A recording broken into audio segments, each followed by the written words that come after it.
aujourd'hui sur notamment la fameuse conférence sociale qui s'est terminée à la fin de la semaine et qui est sans doute moins consensuelle que la première qui avait eu lieu dans l'euphorie de l'élection du président de la République. La déception domine, disent de nombreux observateurs, déception et même un peu une forme d'amertume, qui sait, à ne pas entendre ceux qui glisseraient les bonnes idées pour les réformes dans l'oreille du président de la République. Parmi eux, vous, Pierre Laroutourou, vous êtes allé même jusqu'à faire un jeûne, donc qui s'est terminé quand même jeudi soir, mais pour dire quoi, président, écoutez-moi, oui, j'ai les bonnes idées. La situation est gravissime.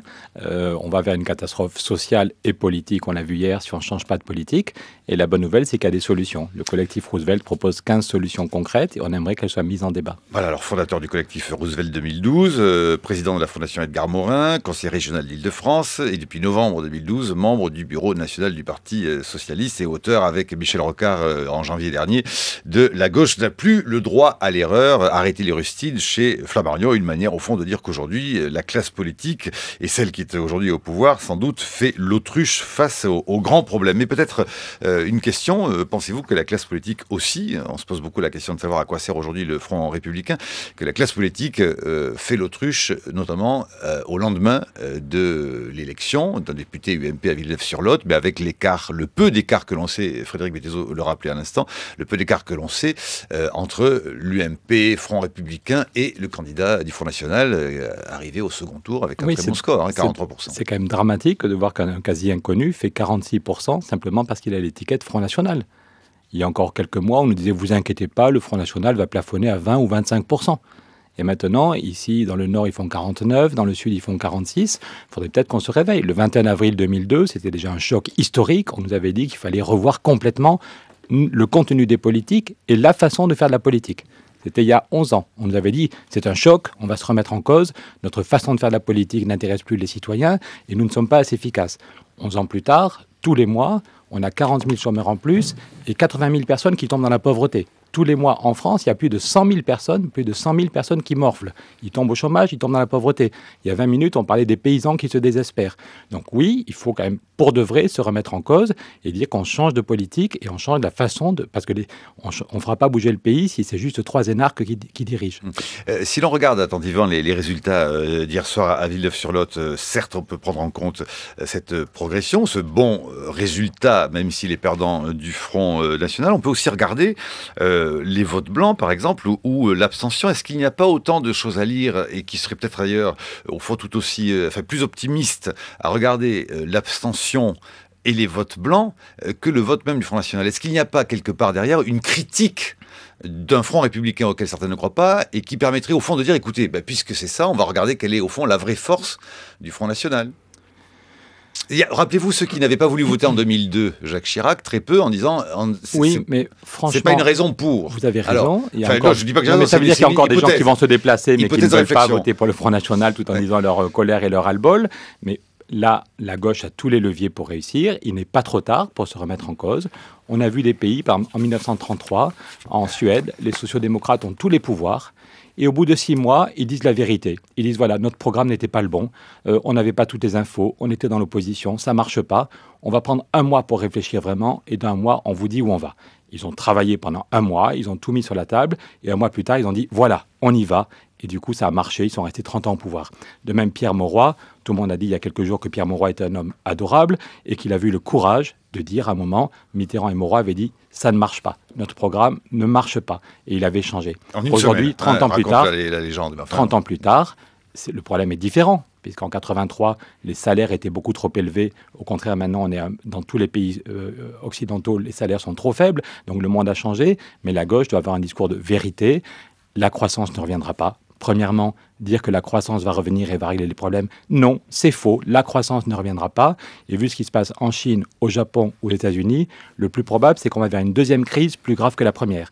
Donc c'est urgent de mettre en place un nouveau pacte social pour ressouder notre pays, renforcer la cohésion et la résilience. Donc il faut, et bonne nouvelle, il y a des solutions. Bonne nouvelle, si vous mettez ensemble ce que dit Stiglitz, ce que dit Krugman, ce qu'on dit avec Rocard, ce qu'on fait telle ou telle association ici. Vous n'en finissez pas de répéter depuis 10 ans. Non mais voilà, la bonne nouvelle, c'est qu'il y a des solutions, mais juste il faut dire la vérité et personne n'en voudra à nos dirigeants. L'Allemagne aussi retombe en récession, la Chine retombe en récession, aux États-Unis plus personne ne sait ce que va faire Bernanke et Obama. Donc c'est pas de leur faute si la crise est très grave, mais juste il faut dire la vérité et on trouvera des millions de citoyens prêts à s'engager pour faire bouger le pays. Frédéric Bettezo qui a regardé à la loupe les résultats d'hier à Villeneuve-sur-Lot. Oui, Pierre Laroutourou, deux questions en une. La semaine dernière, on a entendu des hiérarques du Parti socialiste dire que l'élimination du PS dès le premier tour, c'était la faute à l'éparpillement à gauche. C'est même un peu en filigrane ce qu'a dit François Hollande hier, puisqu'il a dit qu'il fallait tirer les enseignements et du premier et du second tour. Et en même temps, on constate que des partis qui offrent une autre vision à gauche, le Front de gauche fait 5%, les Verts font 2% à Villeneuve-sur-Lot. D'abord, on voit que techniquement, même si on faisait l'addition la semaine dernière des écolos et du PS, on n'arrivait pas au seuil pour se maintenir. Donc techniquement, c'est faux. Et après ça, il faut se demander pourquoi des gens ne veulent pas voter pour le PS. Il faut se remettre en cause. On fait tous des erreurs. Ce qui a été fait depuis un an est utile. Il y a plein de choses qui ont été faites qui sont utiles, mais juste qui ne sont pas à la hauteur. Souvenez-vous, un an après l'arrivée de Jospin, Jacques Delors avait fait une grande tribune dans le Nouvel Observateur qui disait « il faut aller plus loin, plus vite ». Jacques Delors, c'est pas la gauche de la gauche de la gauche. Il avait dit à Jospin, il faut aller plus loin, plus vite. Jospin n'avait pas voulu répondre. Et c'est un an plus tard que Jospin avait répondu, oui, on va mettre en place une nouvelle alliance, une nouvelle politique. Mais c'était trop tard. Il n'y est jamais arrivé. Jospin, au bout de 2 années, n'est pas arrivé à mettre en place le nouveau souffle. L'histoire montre que les réformes qu'on ne lance pas dans les 18 premiers mois, on ne les lance jamais après. Et ce qui était vrai sous Jospin, quand il y avait de la croissance, quand c'était quand même plus facile, c'est encore plus dur maintenant. Donc je pense, moi, que ou bien on se réveille, encore une fois, il y a des choses très bien qui ont été faites depuis un an, mais ou bien on y va, on change de braquet, on change de logique, on est capable de tout mettre sur la table, ou bien ça va être très très dur. Tout à l'heure, dans son billet, Frédéric Bettezo disait au fond qu'on ne sait pas bien ce que disent ou comment les hommes politiques, UMP ou socialistes du Front républicain, on ne sait pas comment ils pourraient dire et comment ils pourraient convaincre ceux qui votent Front National que c'est mal de voter Front National. Vous avez la réponse, vous ? Oui, c'est que la politique que propose le Front National va aggraver les problèmes. Il y a un aspect raciste, même s'il est moins grave chez Madame Le Pen que chez son père. Il y a des choses moins... Mais il y a quand même un racisme... C'est moins ostentatoire. C'est moins ostentatoire, mais quand on lit, il y a quand même, ça sent mauvais par moment. Et après ça, par exemple, ce qu'elle propose au niveau européen aggraverait les problèmes. Qui c'est qui peut croire que sortir de la zone euro va nous aider ? Est-ce que l'Angleterre va mieux ? Est-ce que le Japon va mieux ? Au Japon, le patron de la Banque centrale a démissionné il y a 3 mois. Ils ont une dette publique à 240% du PIB, 240%, et malgré ça, ils sont en récession. Il y a 40% des jeunes japonais sont au chômage, ils sont encore chez papa et maman à 28 ans. C'est un peu trop facile de dire que tous les problèmes viennent de la zone euro. Donc, si on avait un débat avec Madame Le Pen, on verrait qu'elle n'est jamais claire. Et quand elle est claire, ça aggrave les problèmes. Mais c'est facile pour les partis comme le PS ou l'UMP de faire croire à cette Europe de Barroso qui parle de réaction, de propos réactionnaires quand il s'agit de défendre l'exception culturelle. Il faut qu'on se donne les moyens que ce soit la dernière année pour Barroso au pouvoir. Mais ça veut dire qu'il faut qu'on mette le paquet pour changer l'Europe pour de vrai. Quand Mme Thatcher est arrivée, c'était « I want my money back, I want my money back, I want my money back ». Elle a cassé les pieds, pour être poli, de tout le monde, mais tout le monde comprenait ce que voulait Thatcher. Moi, j'aimerais qu'on nous dise plus clairement comment on veut bouger l'Europe, comment on va lutter contre le dumping social. Et la bonne nouvelle, c'est qu'en Allemagne, ça bouge. Quand Angela Merkel dit qu'il faut une taxe Tobin... Attendez, non mais il faut dire chiche, parce qu'il faut dire à Mme Merkel, vous voulez une taxe Tobin ? Eh bien chiche, on le fait pour de vrai. Vous dites qu'il faut un salaire minimum en Allemagne, mais pourquoi vous ne le faites pas ? Donc, au lieu de taper sur Merkel et de dire que Merkel défend les retraités allemands, ce qui favorise le vote Merkel et qui va affaiblir les socialistes allemands, on ferait mieux de dire, oui, mais pourquoi vous ne l'avez pas fait le salaire minimum ? Eh bien voilà, dans les 6 mois qui viennent, on fait le salaire minimum. Madame Merkel, faites-le. Vous voulez une Europe démocratique ? Eh bien chiche, on va faire une Europe démocratique. Parce que ce n'est pas dans 2 ans, si le Parlement européen est rempli de fascistes et d'eurosceptiques, ce n'est pas dans 2 ans qu'on voudra renforcer le pouvoir du Parlement. C'est dans les 6 mois qui viennent qu'il faut mettre en place une Europe démocratique. Ça fait 20 ans qu'on en parle, c'est maintenant qu'il faut le faire, c'est maintenant.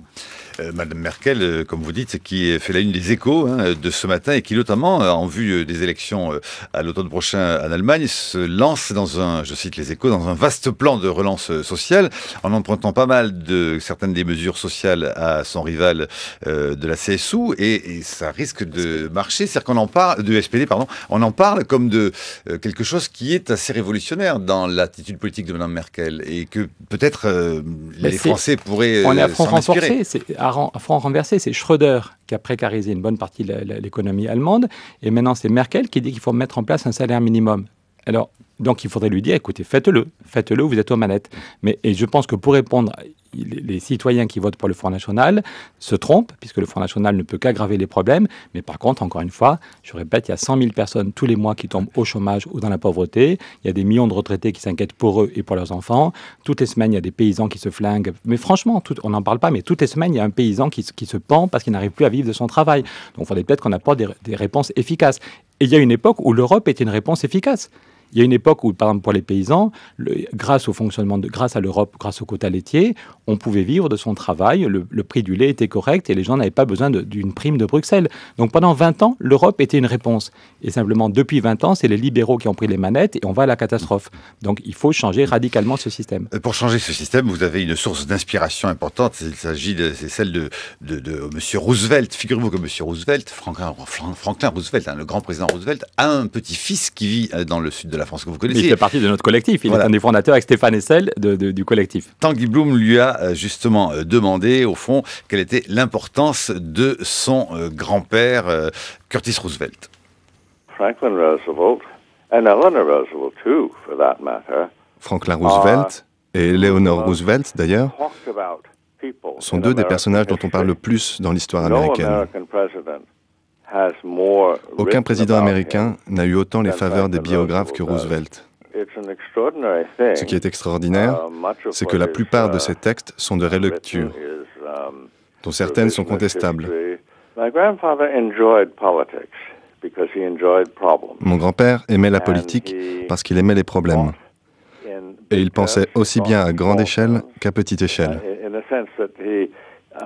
Vous savez, il ne distinguait pas les problèmes nationaux des problèmes internationaux. Je pense qu'il n'aurait pas du tout apprécié la peur du terrorisme aux États-Unis de nos jours.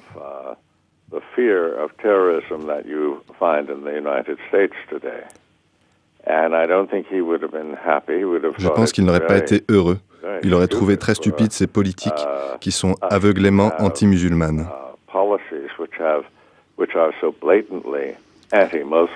Voilà, Curtis Roosevelt qui notamment vient de publier ses mémoires Trop près du soleil et ses souvenirs d'enfance à la Maison-Blanche chez Elitis Éditions. Un petit mot pour conclure cette première partie, nous reviendrons plus longuement sur tout ça dans la deuxième. Qu'est-ce que vous prenez qu'est-ce qui vous inspire le plus? C'est quoi la recette Roosevelt qui serait applicable à la France?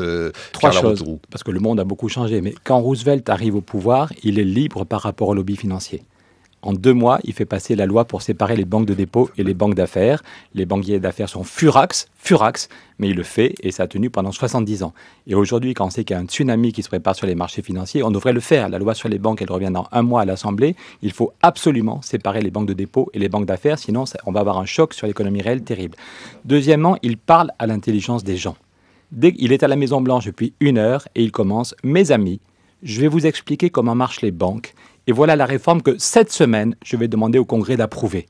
Et le texte est prêt. Et la loi est votée par les 2 assemblées le même jour et signée par le président Roosevelt et elle s'applique 1 semaine après. Donc il y a une efficacité. Roosevelt fait passer 15 réformes en 3 mois. 3 jours plus tard, c'est « Mes amis, je vais vous expliquer pourquoi le revenu des paysans a tellement baissé. Et voilà la réforme des marchés agricoles que cette semaine, je vais demander au Congrès d'approuver. » C'est pas dans 8 mois si la commission Trucmuche nous rend son rapport. Les 15 réformes font passer en 3 mois. Et donc il y a cette volonté de prendre le taureau par les cornes et puis l'humilité. 2 ans après, il dit « Ce que j'ai fait ne suffit pas, on va faire un 2e New Deal ». Et en 1944, avant de convoquer Bretton Woods, il commence par la conférence de Philadelphie. Priorité à la justice sociale. Dans chaque pays et dans le commerce mondial, il faut des règles de justice sociale sur le temps de travail, sur le salaire minimum, sur la retraite des vieux. Donc, ce n'était pas un magicien, il n'a pas tout réussi, mais il était libre par rapport au lobby, il parlait à l'intelligence des gens et il voulait agir, alors qu'il n'était pas tout jeune et paralysé. Donc nous, ceux qui nous dirigent sont plutôt jeunes et pas paralysés, donc ils pourraient se remuer. À 8h17, c'est l'heure de la chronique de Brice Couturier. Bonjour Brice. Bonjour Marc. Que c'est l'auditeur de la solitude du chroniqueur de fond quand il doit chroniquer éventuellement engager un débat et de la controverse avec quelqu'un qui signe un livre avec Michel Rocard. Voilà. Oui, ça va m'être délicat, je le reconnais, mais je vais me livrer l'exercice. Mais d'abord, je voudrais commencer par des remerciements, parce que je voudrais remercier vraiment vivement Pierre Larouturou, parce que Marc Voinchet me reproche tous les matins de lui gâcher le plaisir du café par mon pessimisme invétéré, de provoquer des catastrophes en bourse à coups de prophéties autoréalisatrices, d'inciter les auditeurs au suicide, alors que lui se donne tellement de mal pour les mener doucement vers le réveil. Mais à côté de ce que vous nous annoncez, Pierre Larouturou, eh bien, je vais désormais passer, je crois, pour un joyeux drille. Vous nous expliquez en effet d'emblée que la crise s'éternise, alors qu'on a utilisé contre elle, en gros, toutes les méthodes des plus classiques aux plus hétérodoxes. Vous ne croyez pas du tout aux bons apôtres qui répètent que le pire est derrière nous et qu'on voit le bout du tunnel. Et à cette impasse, vous voyez déjà une issue désastreuse, la guerre. Vous avez déjà repéré l'Alsace-Lorraine pour laquelle s'engagera la prochaine, c'est Taïwan, que les États-Unis ne peuvent pas lâcher sans perdre toute crédibilité aux yeux de leurs alliés, mais que la Chine, elle, considère comme une partie de son territoire national et qu'elle finira par conquérir par la force si on lui résiste. Alors, la thèse que vous exposez, c'est celle des théoriciens sociaux-démocrates les plus classiques. Elle est facile à résumer, je vais tenter de le faire pour les auditeurs. En gros, tout allait bien dans le monde de l'économie des années 50 aux années 70. Les salaires augmentaient rapidement. Du coup, l'État-providence pouvait se montrer de plus en plus généreux parce que le montant des prélèvements pouvait croître sans amputer le pouvoir d'achat. Le capitalisme était bien régulé. C'est en 1981 que tout déraille, lorsque le diable néolibéral est sorti de sa boîte avec Reagan et Thatcher. Ces gens-là baissent les impôts sur les riches. Cette baisse des recettes fiscales provoque des déficits publics. Le pouvoir de négociation des salariés est entamé par une attaque en règle contre les syndicats. Conséquence, la part des profits dans la valeur ajoutée augmente au détriment de celle des salaires. Et pour compenser la baisse de leurs revenus, eh bien, les classes moyennes continuent à consommer, mais à crédit.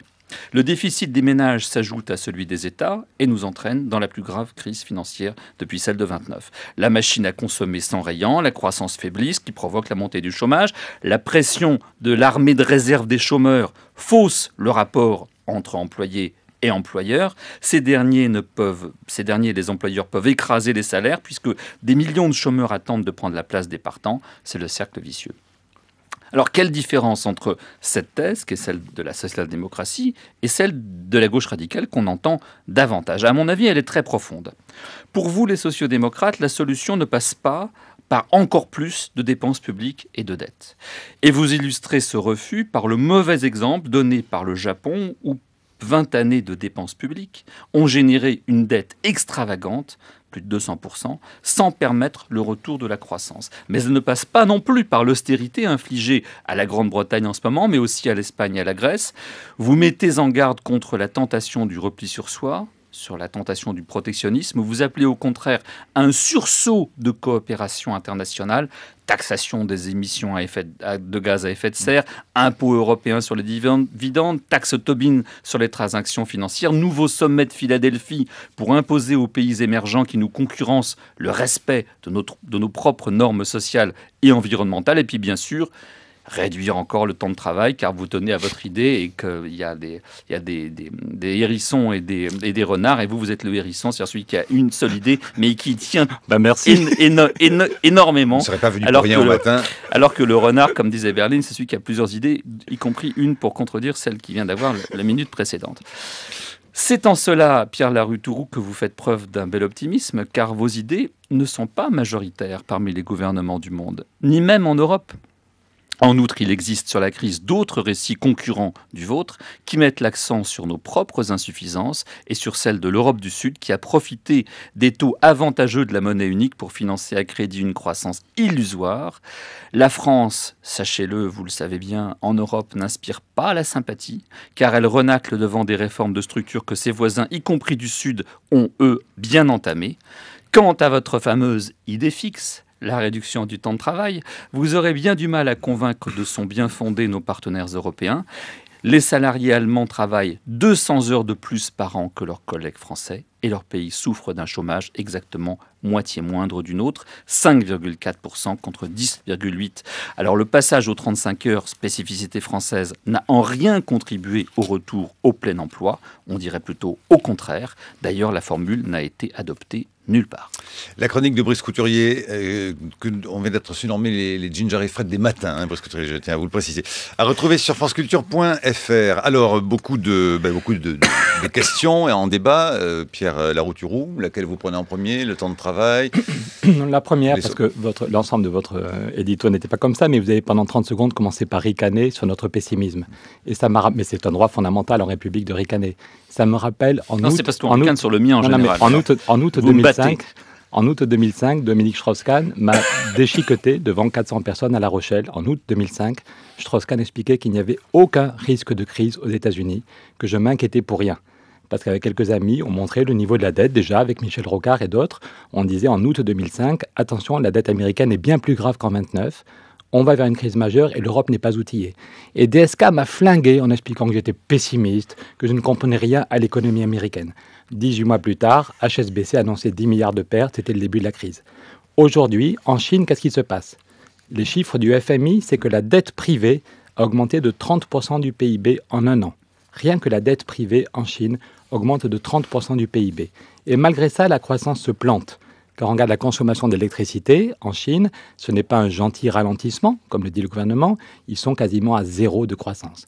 Même en mettant 30% du PIB sur la table, en fait, la bulle immobilière a éclaté en Chine. Ils ont fait 8% l'année dernière. Mais ça, c'est les chiffres officiels. Le patron de l'INSEE, s'il veut pas... Pardon, excusez-moi, s'il faut regarder la consommation d'électricité, il y a un moment, l'économie, c'est aussi... Voilà, la consommation d'électricité, entre août 2011 et août 2012, c'est plus zéro. La bulle immobilière en Chine est plus grosse qu'elle n'était en Espagne, elle a éclaté. Donc le FMI dit que la dette privée a augmenté de 30% du PIB en un an.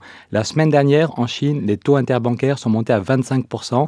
Les banques ne se prêtent plus entre elles. Le 14 juin, il y a 2 semaines, le gouvernement chinois n'a pas réussi à placer la dette publique qu'il le voulait. Pour la première fois, personne quasiment n'en a parlé, sauf Bloomberg, le gouvernement voulait mettre... C'est juste un petit indice, je ne vous dis pas que ça s'effondre demain, mais le gouvernement chinois voulait mettre sur le marché 15 milliards de dettes publiques. Il n'a pu en placer que la moitié. Voilà. Donc, tous ceux qui nous expliquent qu'il ne faut pas s'inquiéter, dans 6 mois, la croissance revient... en fait, ça y est, la bulle immobilière a explosé en Chine. On a vu en Espagne ce que ça donne. Au Japon, il y a un mois, le FMI a dit que le Japon prenait des risques considérables. OK, ils ont eu un trimestre positif, mais leur déficit est à 10% du PIB. Le patron de la Banque centrale a rendu sa démission il y a 3 mois en disant « j'ai une dette publique à 240%, je ne sais plus quoi faire ». Et le nouveau président de la Banque centrale continue, mais empire. Est-ce qu'on peut soigner une gueule de bois en buvant 1 litre de saké tous les matins?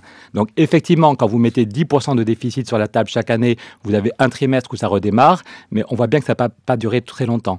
Donc il faut arrêter les blagues. Quand on voit la situation sociale en Europe, quand on voit la situation sociale en Chine ou au Japon, où il y a déjà des millions, des centaines de millions de chômeurs, il faut essayer de comprendre pour de vrai comment on peut sortir de la crise. Ce travail, c'est le rôle fondamental de la gauche.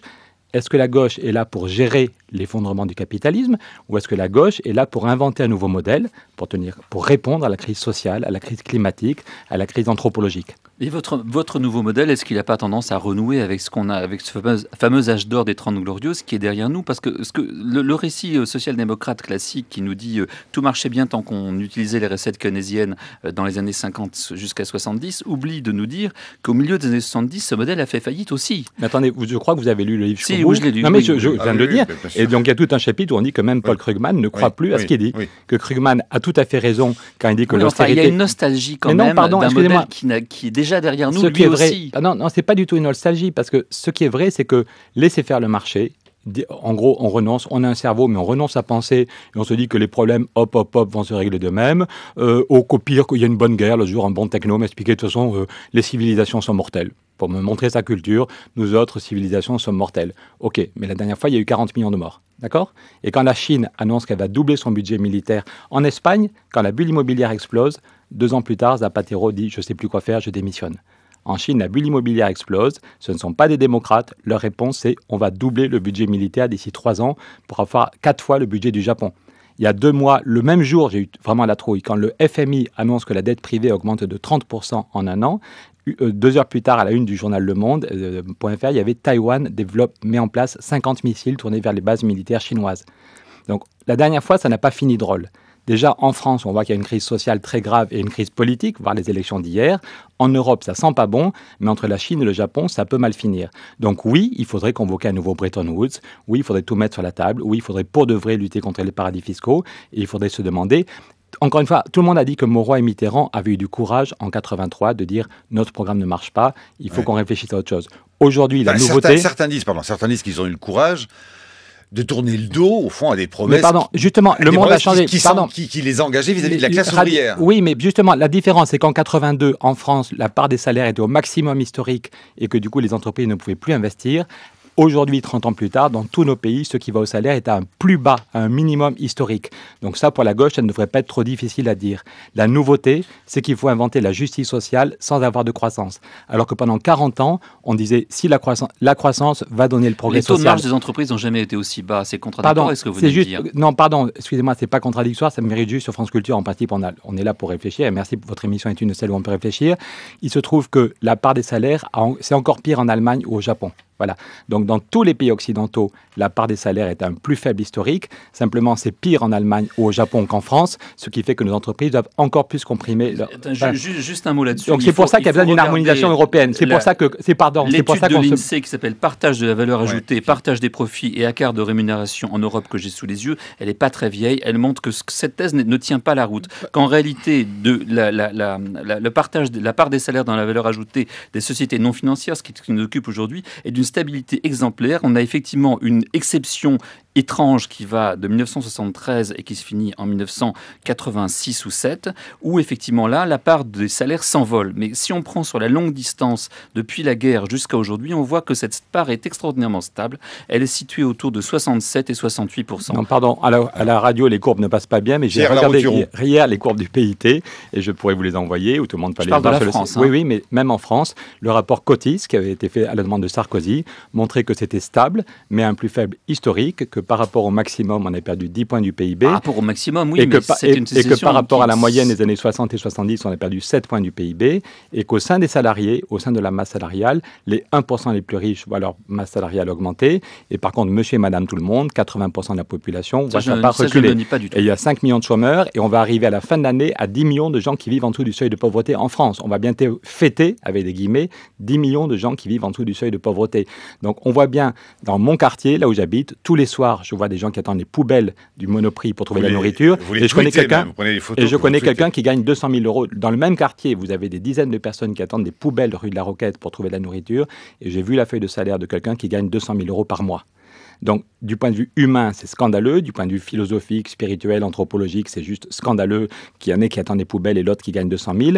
Et du point de vue économique, le monsieur qui gagne 200 000, il ne peut pas tout consommer. Donc, l'essentiel de son argent est stérile et va sur les marchés financiers. Donc, il ne faudrait pas croire que la justice sociale est un luxe auquel on doit renoncer à cause de la crise. La justice sociale est le seul moyen de sortir de la crise. Si on attend le retour de la croissance, on est pour toujours dans la récession. La nouveauté, la difficulté pour la gauche, c'est de penser la justice sociale avec une croissance faible. Éviter la récession, ce qu'on montre avec Michel Rocard, c'est qu'on peut sortir de la récession. Et bonne nouvelle, on vient d'être rejoint par l'ancien patron de la Banque européenne d'investissement, quelqu'un qui a signé pour le collectif Roosevelt. On est plus de 100 000 maintenant en Europe, plus de 100 000 citoyens. Mais le Premier ministre l'a signé aussi, le collectif Roosevelt. Jean-Marc Ayrault a signé, et j'espère qu'il va bientôt passer à l'action. Mais c'est important. Non, mais c'est pour dire qu'on peut sortir de la récession, parce que sinon vous dites qu'il y a de quoi se flinguer, parce que toutes les nouvelles sont mauvaises. Mais on montre que sans changer les traités européens, et on vient d'être rejoint par l'ancien, celui qui a été pendant 11 ans, Philippe Mestat, qui a été 11 ans président de la Banque européenne d'investissement, et on montre que sans changer les traités, on pourrait financer la dette publique à 1%. Donc ça fait 1 an qu'on le dit, maintenant tout le monde est d'accord, il faudrait peut-être le mettre sur la table de négociation. Donc oui, on peut sortir de la récession, mais on ne peut pas compter sur le retour miraculeux de la croissance. Par contre, si on avait une vraie politique du logement, une vraie politique sur les PME, une vraie politique sur l'énergie, si on reparle du temps de travail, on peut créer 2 millions d'emplois, même avec une croissance faible. Donc au lieu de dire, il y a une petite révolution copernicienne, jusque-là c'était la croissance va donner le plein emploi, maintenant c'est évitons la récession, et avec une croissance très faible, innovons, on peut créer 2 millions d'emplois, et s'il y a 2 millions de familles qui retrouvent un salaire, ça va relancer l'activité. Ouais, on pourrait dire qu'il y a au fond une critique de gauche sur sa gauche, sur la question de cette idée de croissance. Il y a quelqu'un de très éminent dans votre collectif Roosevelt, qui n'est autre que la présidente d'honneur d'Attac, Suzanne Georges, mais qui regarde avec attention ce que vous faites au collectif Roosevelt, constatant peut-être un peu le retrait en ce moment d'Attac, et qui là aussi a voulu au fond décrypter cette question de la croissance utilisée par la gauche. Elle est interrogée par Christophe Payet. La gauche s'attend à tout le salut qui doit venir de la croissance, mais ça dépend ce qui croit et ce qui ne croit pas. Je suis pour la croissance de la connaissance, de l'éducation, de l'amitié, si vous voulez, mais ça n'est pas nécessairement parce qu'il y a une croissance mathématique que ça va créer des emplois. Ce qui serait beaucoup plus intelligent, ce serait de socialiser les banques qui ont reçu beaucoup d'argent public et les obliger à prêter aux PME, PMI, ce qu'ils ne font pas maintenant. C'est pas moi qui le dis, c'est la Banque centrale européenne. Il faudrait qu'on essaie de faire la transition verte.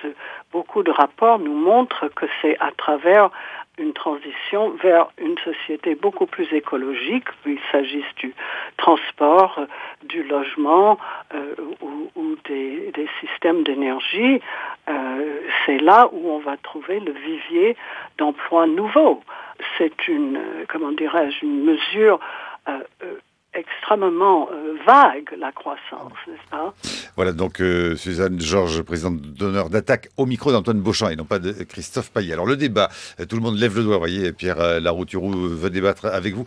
Alors évidemment, la question qui se pose souvent, on le voit aussi, c'est mais quel est réellement le programme, hein? Sylvain Kahn et puis ensuite Stéphane Rosès. Oui, Pierre Larouturou, si vous étiez nommé à Matignon demain ou le 1er septembre, vous faites référence à Roosevelt, quel serait votre programme de 100 jours? Voilà, parce qu'on a bien entendu, vous avez... Ou de la semaine. Hein, ou même de la semaine. Voilà. Dans la semaine, Roosevelt, il dit ce qu'il fait. D'abord, permettre... Comment vous transformez tout ce que vous nous expliquez depuis 1h30 en programme d'action politique pour 3 mois? Premièrement, prendre 3 heures à la télé et à la radio pour permettre à tous les citoyens de comprendre. Le collectif Roosevelt, on est en même temps des chefs d'entreprise, des syndicalistes, des chômeurs, des banquiers. Et à chaque fois qu'on parle, l'autre jour, j'étais devant 300 personnes à Clermont-Ferrand. Il y avait en même temps des chefs d'entreprise, des banquiers et des gens du front de gauche. Et à la fin, ils étaient tous d'accord. Tous me disaient qu'ils étaient d'accord à 90%. Donc, il y a besoin de tout mettre sur la table. Voir l'évolution de la croissance, voir les gains de productivité, voir pour de vrai ce qui se passe en Chine. Les gens ne sont pas bêtes. Les gens ont tous un cerveau. Et même les patrons et même les banquiers ont des enfants au chômage. Non, mais pardon, c'est fondamental. On ne fait pas bouger la société juste avec 3 personnes à Matignon qui décident. Deuxièmement, se protéger. Si on pense qu'il y a un tsunami qui va arriver sur les marchés financiers, l'urgence, le mois prochain, c'est qu'il faut muscler la loi sur les banques. Parce que quand les banquiers nous disent « vous inquiétez pas, on est trop gros pour tomber », quand le numéro 1 mondial de l'assurance est tombé, il a fallu mettre 180 milliards sur la table. Et pourquoi AIG est tombé? Donc la loi actuelle n'est pas suffisante. Pourquoi AIG est tombé? C'est juste parce que 10 salariés personne n'a raconté, mais le numéro 1 mondial de l'assurance est tombé et Obama a dû mettre 180 milliards pour éviter l'effondrement de l'ensemble du pays. C'est 10 salariés à Paris de AIG Bank, c'est la filiale française de la filiale anglaise. C'est 10 personnes à Paris qui avaient accumulé tellement de pertes que ça fait tomber le numéro 1 mondial. Donc l'argument des banquiers, on est trop gros pour tomber et ce qui est super dangereux, on va le mettre dans une filiale, c'est scandaleux. Je l'ai dit. Voilà. Donc c'est pareil pour de vrai les banques. Ça peut être fait le mois prochain. Et meilleure que celle qui est actuellement devant le Parlement. Oui, si c'est une... Même en Allemagne ou en Angleterre, même la droite anglaise va mettre une paroi électrifiée. Le ministre anglais, qui est pourtant un mec de droite, a dit qu'il faut mettre une paroi électrifiée entre les banques de dépôt et les banques d'affaires. En France, les lobbies bancaires ont gagné la partie pour le moment, mais il n'est pas trop tard pour que les députés et le ministre se réveillent. C'est pas un problème moral, même si la morale est fondamentale. C'est pas pour punir les banquiers. C'est juste qu'il y a un tsunami qui se prépare et que pourquoi est-ce qu'on a la garantie de l'État pour garantir les banques d'affaires? Quand vous créez une pizzeria, quand vous êtes un libraire, vous n'avez pas la garantie de l'État. Pourquoi les gens qui spéculent sur les marchés financiers auraient droit à la garantie de l'État? On les pousse au crime et on va morfler. Qu'est-ce qui se passe si François Hollande doit trouver 180 milliards pour sauver une banque? Quand on voyait que pour Chypre, il a fallu trouver 8 milliards et qu'on a cru que la zone euro explosait, qu'est-ce qui se passe si on doit trouver dans 3 mois 180 milliards? Et quand on demande ça aux députés, ils n'ont pas de réponse. Donc on arrête les blagues, c'est pas rigolo. Donc premièrement, se protéger. Deuxièmement, éviter les licenciements. Au Québec, quand une entreprise a des difficultés, il y a un papier de 2 pages. Je l'ai montré à Jean-Marc Ayrault il y a 2 semaines. Ça tient en 2 pages. Vous êtes très souvent reçu à Matignon. Hein. Pas assez souvent. Non, ou en tout cas, ils ne nous écoutent pas. Non, mais c'est pas rigolo. Pardon, ils ne nous écoutent pas. On est allé 15 fois à l'Élysée. L'autre jour, avec Michel Rocard, on a passé 2 heures avec le principal conseiller du président. Et au bout de 2 heures, le principal conseiller nous disait « J'ai l'impression qu'on fait une politique des années 80 ». Il y a eu un petit moment de silence. Et en sortant, Rocard disait « C'est effrayant ». Donc il y a un moment où c'est pas drôle. On est allé 15 fois à l'Élysée. Ils nous disent tous que c'est passionnant, que ce qu'on propose sur le logement, ce qu'on propose sur le climat, sur le logement. Tout le monde dit qu'on est le pays où les loyers sont les plus chers. Tout le monde dit qu'il manque 800 000 logements. Tout le monde dit que 2013 va être la plus mauvaise année en matière de construction. On va licencier 40 000 personnes dans le bâtiment. Nous, ce qu'on montre, c'est qu'en Allemagne, aux Pays-Bas, ils ont réglé le problème. Par exemple, le fonds de réserve des retraites, aux Pays-Bas, au lieu de le mettre sur les marchés financiers, on a dit on va le mettre sur construire des logements. Et c'est massif. Plus de la moitié des logements qui existent aux Pays-Bas sont gérés par des coopératives financées par le fonds de réserve des retraites. Et c'est rentable. Parce que tous les mois, les gens envoient leur chèque de loyer. Donc mettre le fonds de réserve des retraites sur le logement et non pas sur les marchés financiers, finalement, ça rapporte du 2,5% par an en moyenne. Tandis qu'en France, le fonds de réserve, il est sur les marchés financiers, il ne rapporte que 1,4%. Ça peut être fait par décret. Le mois prochain, on a 34 milliards, sans augmenter les impôts, sans augmenter la dette. On fait un décret pour dire que le fonds de réserve des retraites, au lieu d'être mis sur les marchés financiers, il va faire du logement. Voilà. Et du coup, on crée massivement, au lieu de supprimer 40 000 emplois dans le bâtiment, on peut créer 200 000 emplois. Il y a des choses qu'il faut négocier au niveau européen, il y a des choses qu'il faut 4 mois de négociation avec les partenaires sociaux, mais il y a des trucs qu'on peut faire très simple. Éviter des licenciements, j'y reviens. Le chômage partiel, en France, est une usine à gaz. Une PME de 50 salariés, un de mes frères a 80 salariés dans son entreprise. Il n'en dort plus la nuit tellement il a peur que sa boîte crève. Et s'il doit licencier 20 personnes, ce sera plus facile de licencier 20 personnes que de faire du chômage partiel. Au Québec, si vous avez un problème, si vous perdez un gros client, en une semaine, vous avez négocié un truc, il y a 2 pages à remplir, et immédiatement, vous pouvez garder les salariés, on baisse le temps de travail, et ils gardent 95% du revenu. C'est ultra simple. Donc, éviter que les chômeurs tombent en fin de droit. En Allemagne, c'est pareil. En Allemagne, c'est pareil. Éviter que les chômeurs tombent dans la pauvreté. Tous les mois, je le répète, il y a en gros 80 000 personnes en France, 80 000 personnes qui tombent dans la pauvreté en fin de droit. Le minimum, c'est qu'on leur permette de maintenir leur niveau de vie, qu'on fasse un bouclier vital.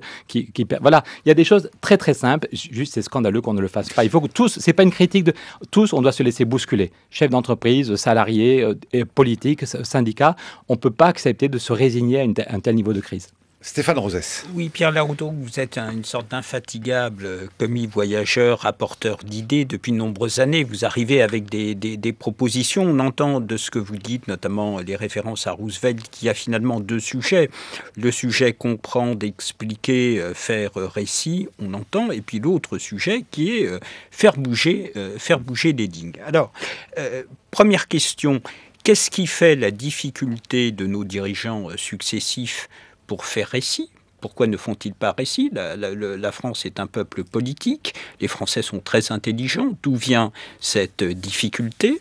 Est-ce des erreurs du passé? Est-ce que Michel Rocard a fait des erreurs, par exemple, dans le passé, quand il nous a prétendu que l'Europe telle qu'elle se faisait, c'était la France en grand, alors que l'Europe qui s'est faite n'était pas la France en grand? Et deuxièmement, faire les choses. Je vous entends bien, mais finalement, quand le gouvernement de Jean-Marc Ayrault, qui a signé votre appel, met en place la 2e grande conférence sociale, est-ce qu'il n'essaye pas de faire bouger les lignes avec les acteurs? Alors, quelle est votre ligne? Est-ce que c'est l'État qui, de façon autoritaire, doit prendre des décisions? Ou est-ce que, du coup, on laisse faire les partenaires sociaux? Et c'est quand même la nouveauté de la méthode de Jean-Marc Ayrault. C'est très bien, mais c'est tous ensemble. C'est pas soit l'État, soit les partenaires sociaux, soit les citoyens. C'est pas ce qu'ils font en ce moment? Non, honnêtement, la méthode est bonne, mais on n'a pas mis la gravité. On n'a pas dit au début de la conférence sociale. Moi, j'aurais aimé qu'on dise il n'y a aucun espoir. Parlons franchement. Il n'y a aucun espoir. Donc on en revient à la question antérieure, la question du récit, de dire les choses, oui, de dire mais en plus tout le monde le sait. Mais en plus tout le monde le sait. Je voyais l'autre jour un conseiller. Pourquoi à l'Élysée? Pourquoi il n'y a pas dans les dernières interventions du président? On a écouté le président à la capitale, c'était tout sauf effectivement ce que vous nous indiquez. C'était des réactions à des sujets réels, concrets, mais il n'y avait pas justement cette vision rousseaitienne. D'où ça vient? Posez la question à François Hollande. Non, je ne suis pas dans cette... en l'occasion peut-être, mais là je vous interroge vous qui les connaissez bien, qui les suivez depuis des années, qui échangez directement avec eux? Pour moi, c'est troublant, pour être gentil, c'est incompréhensible et ça devient scandaleux. Churchill, dans ses mémoires, expliquait qu'on aurait très très bien pu éviter la Deuxième Guerre mondiale. La guerre inutile, comme il appelle. Mais il dit que tous les chefs d'État pensaient que leur rôle fondamental était d'être optimistes. Il fallait être optimiste pour rassurer le peuple. Monsieur Mussolini ne veut pas la guerre, la croissance est au bout de la rue, avec la ligne Maginot, la France est protégée. Et à force d'être optimiste, on provoque la barbarie. Et quand ça pète, chacun s'en va. C'est exactement le contraire, qu'il y a une défiance de nos dirigeants à l'égard de la France, de ses spécificités, de ses forces, de sorte que, avec les Français, le monde étant instable, difficile, et François Hollande est très intelligent, le voyant, la réaction, c'est plutôt de se dire les Français vont être effrayés, je vais faire au mieux, je m'appelle Nicolas Sarkozy ou François Hollande. Excusez-moi, il y a un moment, il faut expliquer les gens. Moi, à chaque fois qu'on est invité pour le collectif Roosevelt, on accepte toutes les invitations, on dit on prend 1 heure. Voilà. On prend 1 heure pour vous dire pendant 20 minutes le diagnostic, pourquoi c'est grave et pourquoi ça peut péter, ça peut très mal finir. Et puis pendant 40 minutes, les solutions.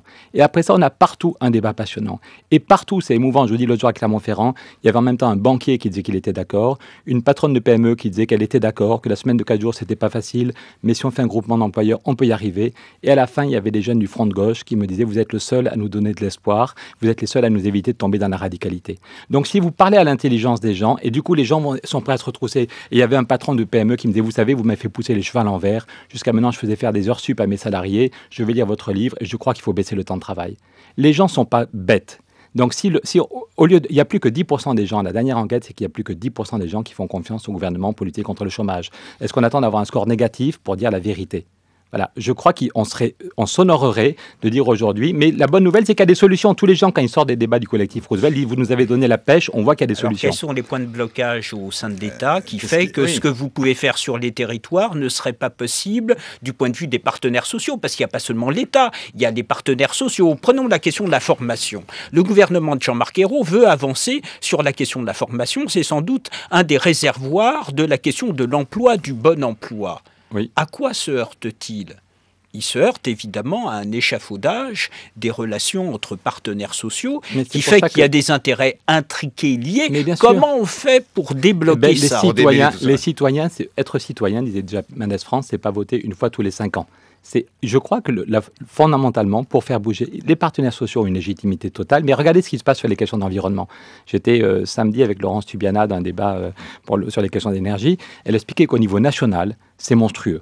Avec les officiels qui tous continuent à dire parce qu'il faut rassurer telle ou telle partie du syndicat, elle me dit il nous a fallu 4 mois pour savoir s'il y avait un problème climatique et savoir si on devait faire bouger les choses.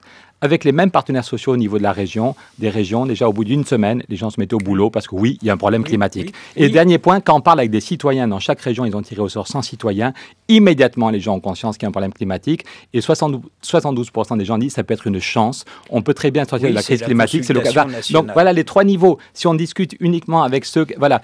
D'où vient justement cette différence? Je suis tout à fait d'accord avec vous et on le voit bien dans les débats sur la transition énergétique et sur d'autres sujets. Sur les territoires, on peut mettre les acteurs économiques, sociaux, associatifs en mouvement sur la question du souhaitable, de sorte que le pays ne soit pas sous réseau de contraintes. La difficulté de ce que vous faites, me semble-t-il, c'est que vous dites les contraintes, vous faites peur comme si la peur, immanquablement, devait susciter un réflexe. Que si on avait le même niveau de loyer qu'en Allemagne ou aux Pays-Bas, on ferait en moyenne 300 euros d'économie. Ce que je vous dis, et tous les soirs, les gens prennent des photos du tableau sur le logement, si on avait le même niveau de loyer qu'en Allemagne ou aux Pays-Bas, en moyenne, on gagnerait tous 300 euros par mois. Ça fait pas peur. Quand j'explique qu'on peut créer plus d'1 million d'emplois si toutes les entreprises passaient à 4 jours, ça ne fait pas peur. Pierre Laroutourou, c'est quels sont les éléments de blocage qui fait la différence entre ce qui se passe dans la France sur les territoires au quotidien et les questions institutionnelles en haut, les questions politiques ou symboliques. Non, mais qu'est-ce qui fait qu'il y ait autant de temps, au fond, quand vous faites justement vos interventions que vous décrivez, où tout d'un coup, au fond, des gens très différents semblent d'accord et disent d'accord, on va s'y mettre, et que 3 personnes, ou 4, ou 10, ou 20 à l'Élysée ne soient pas dans le même état d'esprit, ça paraît.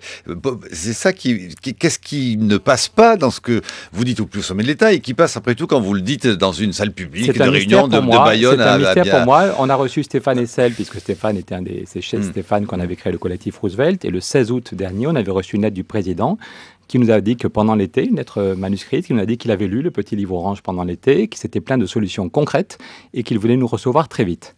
C'était le 16 août dernier. On est le 24 juin, on n'a toujours pas rencontré. Donc il y a quand même plus de 100 000 citoyens. Parmi nos signataires, il y a des anciens premiers ministres, il y a l'ancien patron de la BEI, il y a des chefs d'entreprise, des banquiers, des salariés, des chômeurs.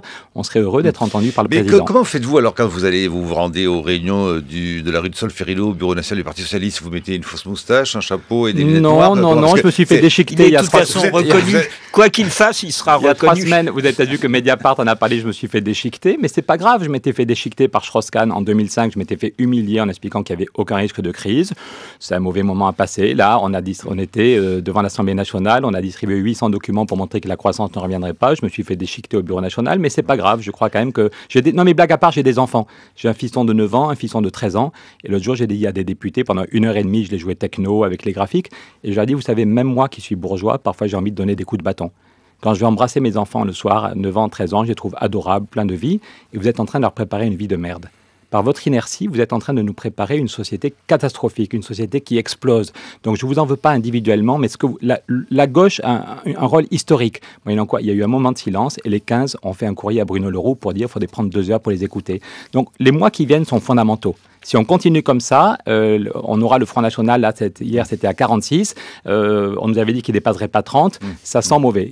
Et encore une fois, bonne nouvelle, il y a des solutions. Et les solutions, c'est pas se fouetter 3 fois par jour, c'est avoir une vraie politique du logement, avoir une vraie politique européenne. Les Allemands sont prêts, quand même Merkel dit qu'il faut améliorer les salaires, ça bouge en Allemagne, donc disons chiche pour l'Europe démocratique, chiche pour l'Europe sociale.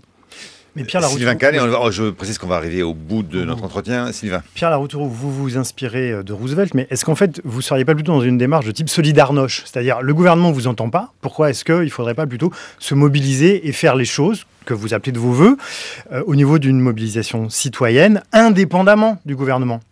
Eh ben, un de nos héros, c'est Václav Havel, qui explique que le peuple s'est réveillé avec une rapidité bouleversante. Moi, je me souviens à Sciences Po, quand j'ai fini, en mai 89, pardon, c'est fondamental ce que vous dites.